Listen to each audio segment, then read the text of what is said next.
A group of friends are driving down the highway late at night.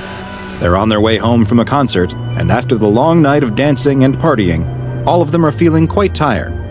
The radio is turned off, and after so much loud music, the silence is refreshing.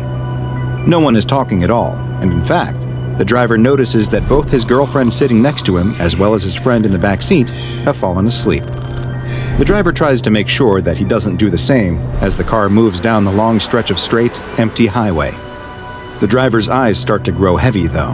He can feel the weight of sleep starting to press on him. He turns the radio on at a low volume, but that only staves off the drowsiness for a moment. He can't fight the approach of sleep any longer, and his eyes start to close. As he drifts off to sleep, his foot presses down slightly more on the accelerator. The driver's head slumps to the side as the car gains speed and begins to pull to the right of where it crosses the white line marking the edge of the highway. The tires dip off the road into the dirt, and the sudden change causes the driver to jerk back awake. He quickly swerves the car back onto the road. The sudden jolt causes both the passengers to wake up. Is everything okay? The driver tells them that he just swerved to avoid an animal in the road. That's right, nothing to be worried about. They can go back to sleep. As both of his friends close their eyes and try to go back to sleep, the driver spots something. Lights have appeared in his rearview mirror. It's a pair of headlights. He didn't notice a car pulling out or speeding up behind him, but he must have missed it when he was dozing off. His heart is still racing from when he drifted off the road, and he's trying to regain his composure, but it's about to get a whole lot harder, because when he looks in the mirror again, he sees that the telltale red and blue lights of a police cruiser have lit up behind him. "Oh crap, oh no," the driver says out loud. Everyone is awake now and aware of the cop behind them. They grow nervous and start freaking out. Not all of the activities they had partaken in at the concert were, strictly speaking, technically legal in this state. "What do we do?" the driver asks. "You've got to pull over," says his girlfriend. The cop car's sirens come on. This is serious. But then something strange happens. They hear a voice in the car, coming over the radio. It's too quiet to hear, but when the driver turns up the volume, the message comes through loud and clear. It's a gruff voice that keeps repeating the same phrase over and over.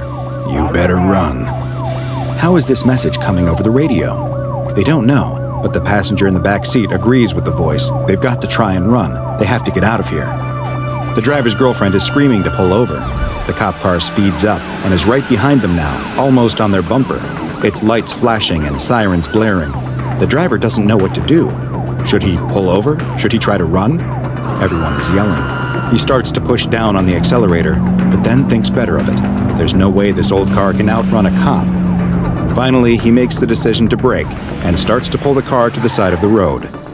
The police car comes to a stop behind them. The sirens are off, but the bright lights are almost blinding. They sit in the car and await their fate. But nothing happens.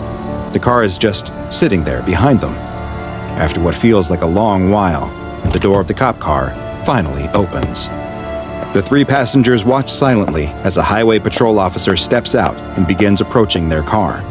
The driver tells everyone to relax, that this is going to be just fine, but the passenger in the back starts to panic. He can't get arrested.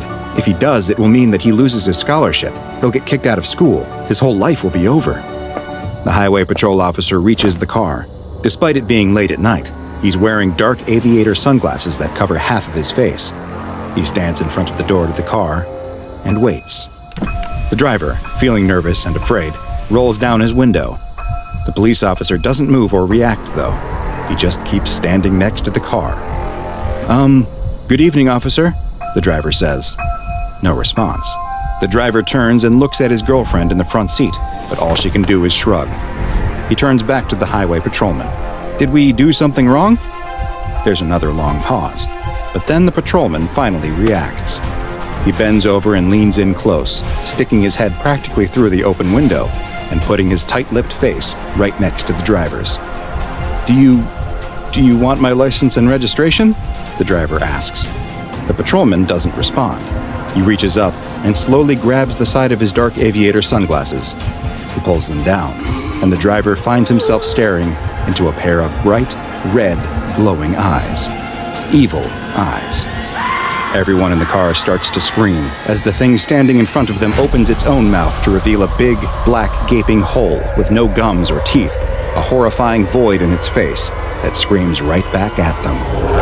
As you may have already deduced, this was no normal traffic stop, and certainly not a normal highway patrol officer. No, the entity that this group of young adults encountered that evening was one that dozens before them had the same misfortune of running into, and one that the SCP Foundation is actively trying to stop from engaging in its frightening and dangerous behavior. This is SCP-973. SCP-973 is not one, but actually two separate entities. The first, designated SCP-973-1, is a police cruiser that appears to be a model similar to those used by actual state troopers during the early 1970s, and its condition is much like you would expect for a well-used, nearly 50-year-old vehicle, with much of it being in an advanced state of disrepair. Eyewitness accounts of SCP-973-1 have described the police car as having numerous dents on the doors and hood, cracks in the windshield, multiple rust spots, and a rear bumper that looks to be held on